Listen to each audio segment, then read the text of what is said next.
Cranford. By Elizabeth Cleghorn Gaskell. Chapter 9.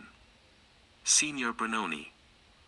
Soon after the events of which I gave an account in my last paper, I was summoned home by my father's illness, and for a time I forgot, in anxiety about him, to wonder how my dear friends at Cranford were getting on, or how Lady Glenmire could reconcile herself to the dullness of the long visit which she was still paying to her sister-in-law, Mrs. Jameson. When my father grew a little stronger, I accompanied him to the seaside, so that altogether I seemed banished from Cranford, and was deprived of the opportunity of hearing any chance intelligence of the dear little town for the greater part of that year. Late in November, when we had returned home again, and my father was once more in good health, I received a letter from Miss Matty, and a very mysterious letter it was. She began many sentences without ending them, running them one into another, in much the same confused sort of way in which written words run together on blotting paper. She added, she thought she might as well tell me what was the peculiar attraction to Cranford just now. Signor Brunoni was going to exhibit his wonderful magic in the Cranford Assembly Rooms on Wednesday and Friday evening in the following week. She added, she thought she might as well tell me what was the peculiar attraction to Cranford just now. Signor Brunoni was going to exhibit his wonderful magic in the Cranford Assembly Rooms on Wednesday and Friday evening in the following week. I was very glad to accept the invitation from my dear Miss Matty, independently of the conjurer, and most particularly anxious to prevent her from disfiguring her small, gentle, mousy face with a great Saracen's head turban, and accordingly, I bought her a pretty, neat, middle-aged cap, which, however, was rather a disappointment to her when, on my arrival, she followed me into my bedroom, ostensibly to poke the fire, but in reality, I do believe, to see if the sea-green turban was not inside the cap box with which I had traveled. It was in vain that I twirled the cap round on my hand to exhibit back and side fronts. Her heart had been set upon a turban, and all she could do was to say, with resignation in her look and voice, "I am sure you did your best, my dear. It is just like the caps all the ladies in Cranford are wearing, and they have had theirs for a year, I dare say. I should have liked something newer, I confess, something more like the turbans Miss Betty Barker tells me Queen Adelaide wears, but it is very pretty, my dear. And I dare say lavender will wear better than sea green. Well, after all, what is dress, that we should care anything about it? You'll tell me if you want anything, my dear. Here is the bell. I suppose turbans have not got down to Drumble yet." So saying, the dear old lady gently bemoaned herself out of the room, leaving me to dress for the evening, when, as she informed me, she expected Miss Pole and Mrs. Forrester, and she hoped I should not feel myself too much tired to join the party. Of course I should not, and I made some haste to unpack and arrange my dress, but, with all my speed, I heard the arrivals and the buzz of conversation in the next room before I was ready.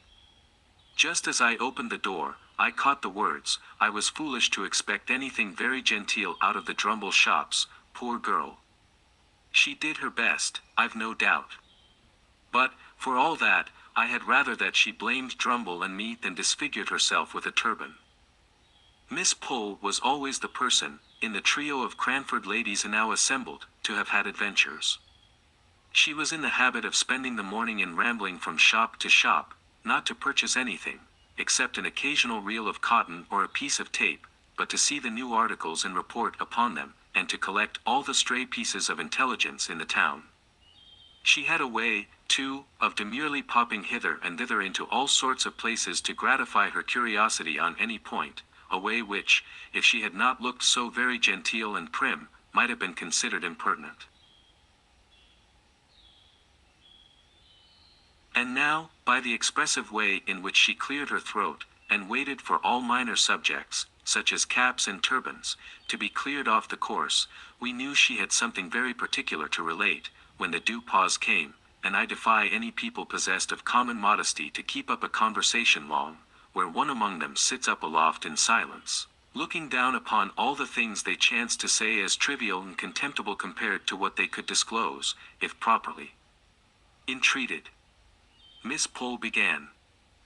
"As I was stepping out of Gordon's shop today, I chanced to go into the George. My Betty has a second cousin who is chambermaid there, and I thought Betty would like to hear how she was, and, not seeing anyone about, I strolled up the staircase, and found myself in the passage leading to the assembly room. You and I remember the assembly room, I am sure, Miss Mattie. And the minuets de la cour, so I went on, not thinking of what I was about, when, all at once, I perceived that I was in the middle of the preparations for tomorrow night, the room being divided with great clothes-maids, over which Crosby's men were tacking red flannel. Very dark and odd it seemed. It quite bewildered me, and I was going on behind the screens, in my absence of mind, when a gentleman, quite the gentleman, I can assure you, stepped forwards and asked if I had any business he could arrange for me. He spoke such pretty broken English, I could not help thinking of Thaddeus of Warsaw, and the Hungarian brothers, and Santo Sebastiani, and while I was busy picturing his past life to myself, he had bowed me out of the room. But wait a minute. You have not heard half my story yet. I was going downstairs, when who should I meet but Betty's second cousin. So, of course, I stopped to speak to her for Betty's sake, and she told me that I had really seen the conjurer. The gentleman who spoke broken English was Signor Brunoni himself. Just at this moment he passed us on the stairs, making such a graceful bow. In reply to which I dropped a curtsy. All foreigners have such polite manners, one catches something of it.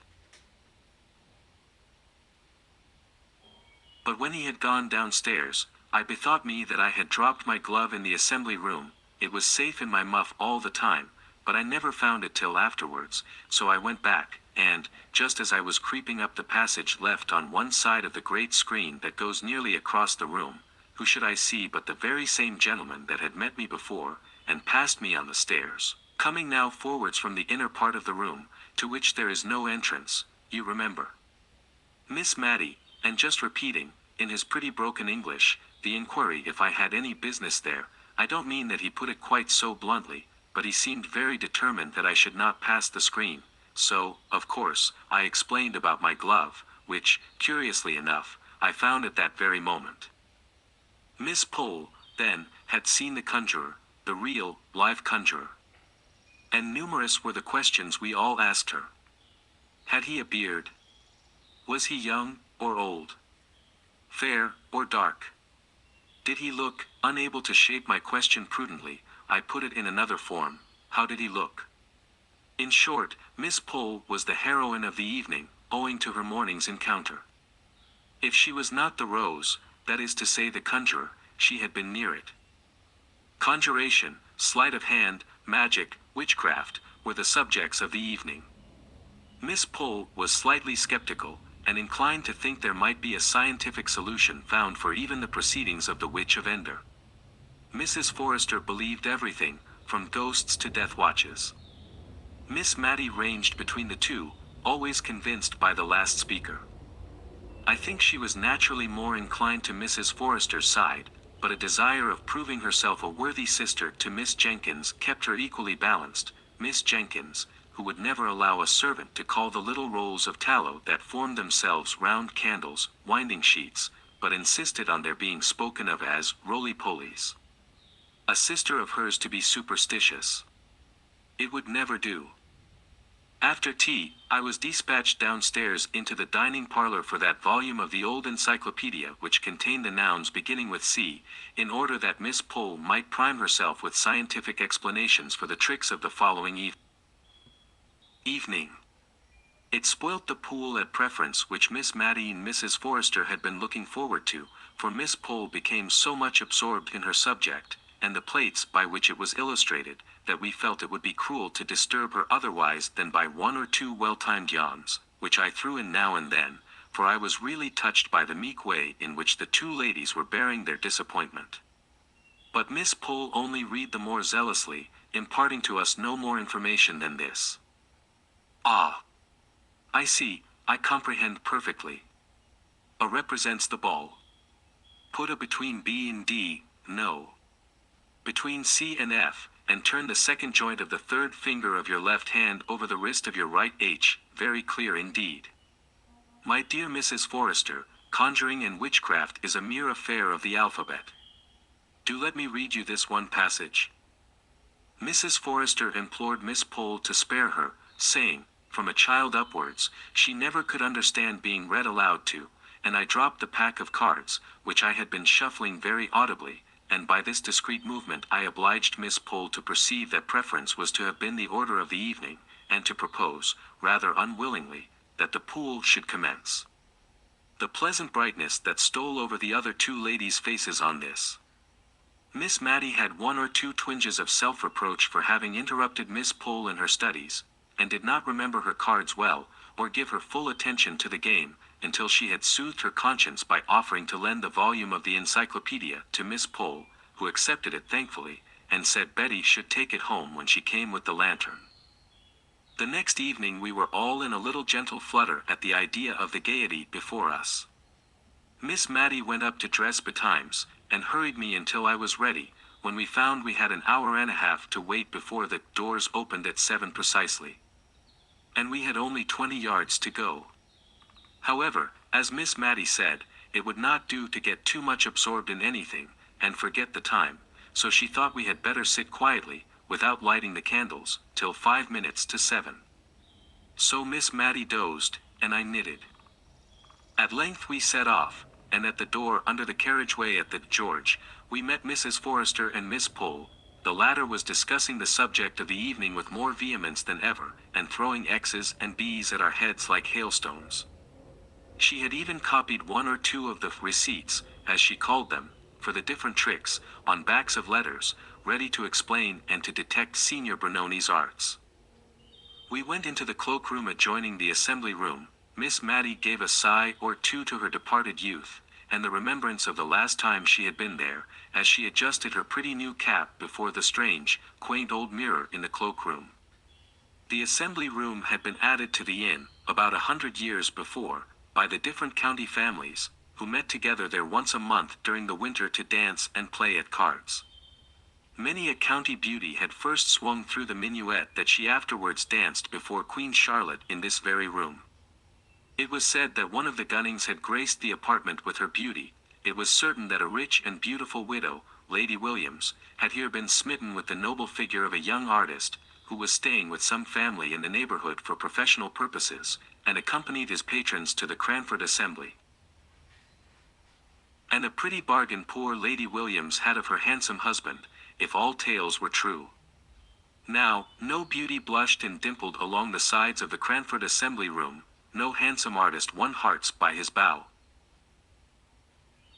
Chapeau bras in hand, the old room was dingy, the salmon-colored paint had faded into a drab, great pieces of plaster had chipped off from the fine wreaths and festoons on its walls, but still a mouldy odor of aristocracy lingered about the place, and a dusty recollection of the days that were gone made Miss Matty and Mrs. Forrester bridle up as they entered, and walk mincingly up the room, as if there were a number of genteel observers, instead of two little boys with a stick of toffee between them with which to beguile the time.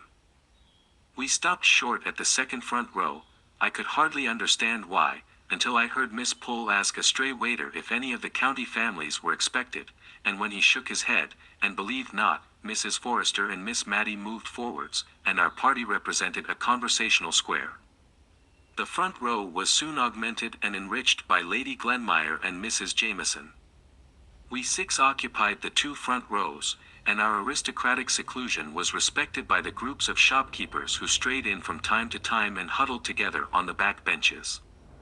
At least I conjectured so, from the noise they made, and the sonorous bumps they gave in sitting down, but when, in weariness of the obstinate green curtain that would not draw up, but would stare at me with 2 odd eyes, seen through holes, as in the old tapestry story, I would fain have looked round at the merry chattering people behind me. Miss Pole clutched my arm, and begged me not to turn, for it was not the thing.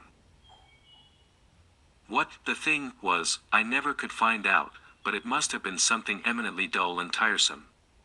However, we all sat eyes right, square front, gazing at the tantalizing curtain, and hardly speaking intelligibly. We were so afraid of being caught in the vulgarity of making any noise in a place of public amusement.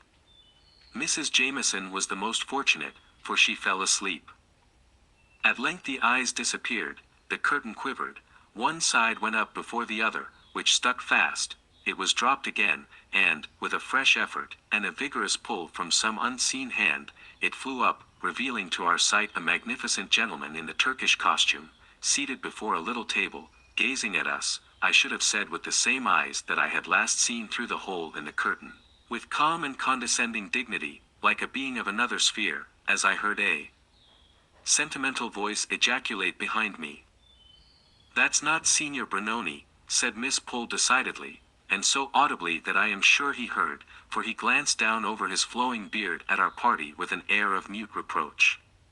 Signor Brunoni had no beard, but perhaps he'll come soon. So she lulled herself into patience. Meanwhile, Miss Matty had reconnoitered through her eyeglass, wiped it, and looked again. Then she turned round, and said to me, in a kind, mild, sorrowful tone, "You see, my dear, turbans are worn." But we had no time for more conversation. The Grand Turk, as Miss Pole chose to call him, arose and announced himself as Signor Brunoni. "I don't believe him," exclaimed Miss Pole, in a defiant manner. He looked at her again, with the same dignified upbraiding in his countenance. "I don't," she repeated more positively than ever. Signor Brunoni had not got that muffy sort of thing about his chin, but looked like a close-shaved Christian gentleman.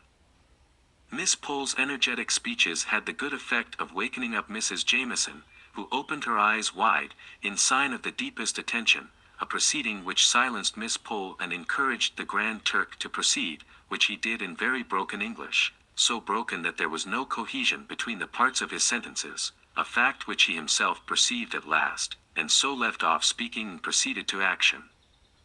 Now we were astonished.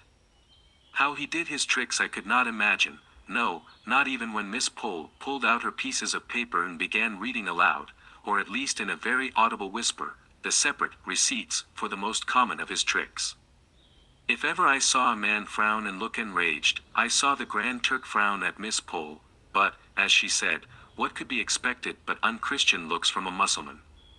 If Miss Pole were skeptical, and more engrossed with her receipts and diagrams than with his tricks, Miss Matty and Mrs. Forrester were mystified and perplexed to the highest degree. Mrs. Jameson kept taking her spectacles off and wiping them, as if she thought it was something defective in them which made the legerdemain, and Lady Glenmire, who had seen many curious sights in Edinburgh, was very much struck with the tricks, and would not at all agree with Miss Pole, who declared that anybody could do them with a little practice, and that she would, herself, undertake to do all he did, with 2 hours given to study the encyclopedia and make her third finger flexible. At last Miss Matty and Mrs. Forrester became perfectly awe-stricken. They whispered together. I sat just behind them, so I could not help hearing what they were saying.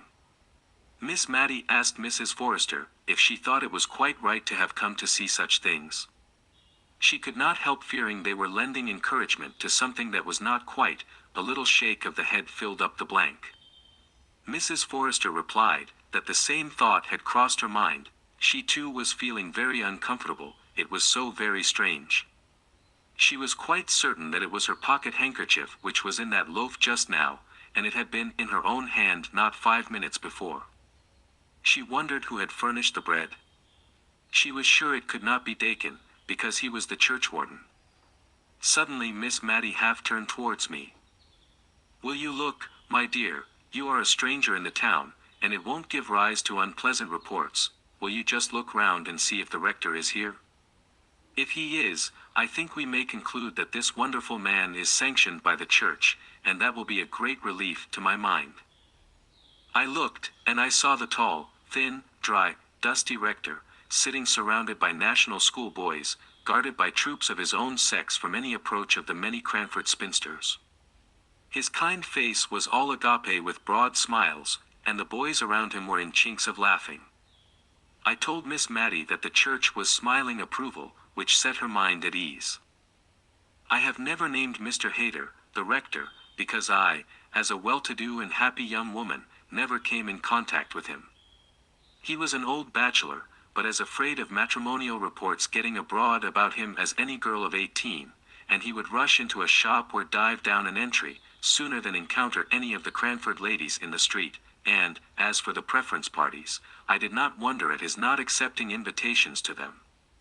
To tell the truth, I always suspected Miss Pole of having given very vigorous chase to Mr. Hayter when he first came to Cranford, and not the less, because now she appeared to share so vividly in his dread lest her name should ever be coupled with his.